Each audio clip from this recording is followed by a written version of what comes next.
पाठ 2 बीरबल की सूझबूझ। तो यह एक चित्रकथा है। तो हम यहाँ पे देखेंगे कि इस चित्रकथा में बीरबल ने क्या सूझबूझ दिखाई, मतलब कि क्या समझदारी दिखाई। बादशाह अकबर को गहनों का बहुत शौक था। बादशाह मतलब कि राजा, राजा अकबर थे, उसको बहुत गहनों का बहुत शौक था। गहने मतलब कि आभूषण। एक बार उन्हें अपना प्रिय हीरो का हार पहनना था। उन्होंने आभूषण गृह के सिपाही को बुलाकर कहा, जाओ हमारा प्रिय हीरो का हार ले आओ जो हमारे मित्र ने दिया था। अब यहाँ पे ये राजा बादशाह अकबर है, उसको गहनों आभूषण का बहुत शौक था। तो क्या हुआ, उसको एक हार था, उसको बहुत प्रिय था, पसंद था। तो उसको ये हार पहनना था। तो उन्होंने क्या किया, आभूषण गृह मतलब कि जहाँ पे गहने रखे जाते हैं, आभूषण गृह मतलब कि गहने रखने की जगह जहाँ पे कई सारे आभूषण हैं वो रखे जाते हैं। तो आभूषण गृह के सिपाही, वहाँ के सिपाही थे, उसको राजा ने बुलाया और कहा कि हमारा प्रिय हीरो का हार है, हमें पसंद है, वो ले आओ जो हमारे मित्र ने हमें दिया था। आगे क्या होता है, सिपाही आभूषण गृह में गया, उसे वहाँ वह हीरो का हार नहीं मिला। वह दौड़ा दौड़ा दरबार में आया और घबराकर बोला, राजा ने कहा था। तो सिपाही उसके राजा के कहने पर सिपाही है वो आभूषण गृह में हार लेने के लिए गया, पर वहाँ हीरो का हार नहीं था जो राजा को पसंद था। तो उसने क्या किया, वो वापस आया दौड़ा दौड़ा और उसने राजा को घबरा कर, उसके मन में घबराहट थी, डर था कि अब राजा क्या करेंगे। तो उसको घबरा कर राजा ने बोला, हुजूर हुजूर वह हार तो वहाँ पे नहीं है, मुझे वहाँ वो हार आप दिखाई नहीं जो आपको पसंद है। बादशाह अकबर आग बबूला हो उठे। आग बबूला होना मतलब कि बहुत गुस्सा आया। बादशाह अकबर को ये सुनते ही उसको बहुत गुस्सा आया कि उन्होंने आभूषण गृह के 8 सिपाहियों को दरबार में बुलाया और कहा कि तुम सबकी हाजिरी में हमारा हीरो का हार कैसे गायब हुआ है, बताओ। आप यहाँ पे 8 सिपाही हैं, तो आपका ध्यान कहाँ पे था, जो मेरा इतना प्रिय हीरो का हार था वो गायब हो गया। तो अकबर ने सिपाहियों को 1 दिन का समय दिया, कहा कि जाओ और किसी भी तरह हमारा हार ढूंढकर ले आओ। तुम जो भी करो पर मुझे मेरा हार चाहिए, कहीं भी जाओ और मेरा हार ढूंढकर ले आओ। सभी सिपाही हार की खोज में निकल पड़े। राजा ने 1 दिन का वक्त दिया था, 1 दिन का समय दिया था, तो दूसरा दिन आ गया। अगले दिन सिपाही दरबार में खाली हाथ लौटे, मतलब 8 सिपाहियों में से किसी को भी हार मिला नहीं। और सिपाहियों ने क्या कहा राजा से कि क्षमा कीजिए महाराज, हार का तो कुछ पता ही नहीं चला, हमें हार मिला ही नहीं। तो राजा ने कहा, ये कैसे हो सकता है।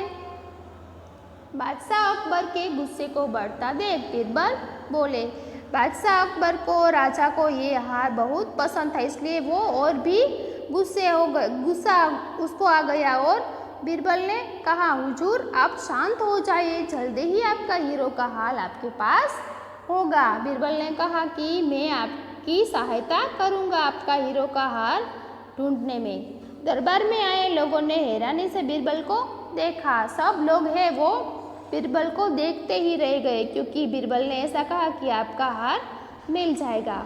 अकबर भी हैरान थे, राजा भी हैरान थे कि बीरबल ने ऐसा क्यों कहा। और उन्होंने पूछा, पर कैसे बीरबल, तुम बताओ मेरा हार कैसे मिलेगा। वो सब आप मुझ पर छोड़ दिए। बीरबल ने क्या कहा, हुजूर आप मुझ पर छोड़ दीजिए, आपको कल तक आपका हीरो का हार मिल जाएगा।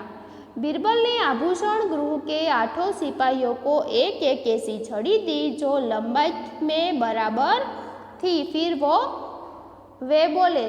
क्या किया बीरबल ने? अपनी समझदारी से जो सिपाही थे आभूषण गृह के 8 सिपाही, उसको एक एक छड़ी दी हाथ में। देखो यहाँ पे चित्र में भी दिखाई है।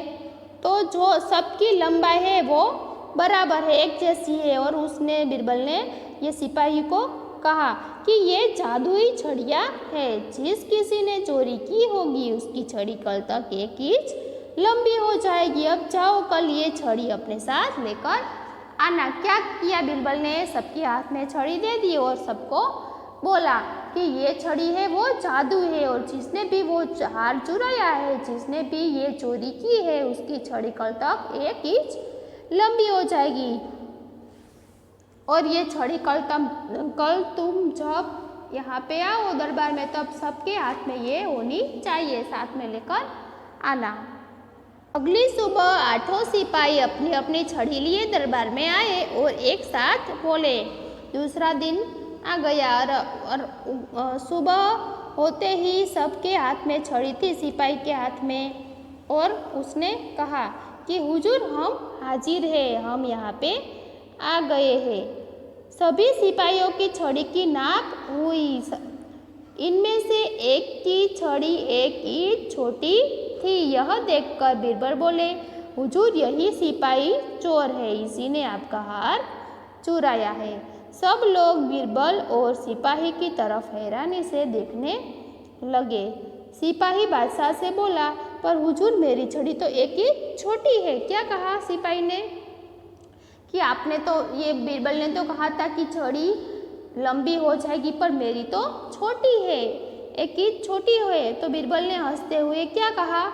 हाँ, इसीलिए तो तुम ही चोर हो, तुमने ही वो हार चुराया है। अपनी चोरी न पकड़े जाने के डर से तुमने छड़ी को 1 इंच काट कर छोटा कर दिया है, इसीलिए तुमने ये अपनी छड़ी काट दी।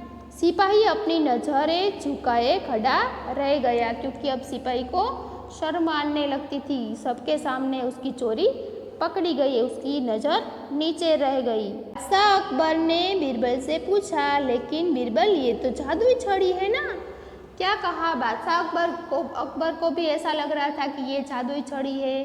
तो उसने भी बीरबल से ऐसे पूछा कि ये तो जादुई छड़ी है। तो बीरबल ने क्या कहा?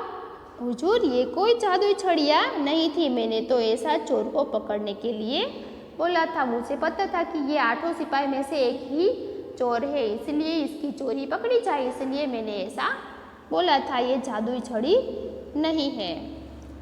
अब क्या हुआ कि अकबर क्रोधित होकर बोले। अब राजा को गुस्सा आ गया और उसने कहा कि इस सिपाही ने चोरी करने का अपराध किया है, तो गुनाह किया है, तो इसे 1 साल के कारावास की कठोर सजा दी जाती है। उसको जेल की सजा हुई 1 साल की। इस तरह बीरबल ने हार के चोर को पता लगा लिया। दरबार में बैठे सभी दरबारियों ने बीरबल की बुद्धिमानी, मतलब कि समझदारी और सूझबूझ की, चतुराई की प्रशंसा की, मतलब कि तारीफ की। बादशाह अकबर बीरबल के हाथ में सोने का कंगन पहनाते हुए बोले कि बीरबल, ये तुम्हारी बुद्धिमानी का इनाम है। उसको भी इनाम पुरस्कार दिया गया। बीरबल को अपनी समझदारी से उसने चोर को पकड़ा था, इसीलिए। तो इस चित्रकथा से हमें क्या शिक्षा मिलती है कि जो अपराधी होता है उसके मन में हमेशा डर बैठा होता है। जैसे ही ये सिपाही ने ये हार चुराया था, उसके मन में डर था कि मेरी चोरी पकड़ी न जाए, इसलिए मैं अपनी छड़ी को 1 इंच छोटी कर देता हूँ। तो उसने अपनी छड़ी है वो काट दी, इसलिए वो चोर है वो पकड़ा गया। Thank you.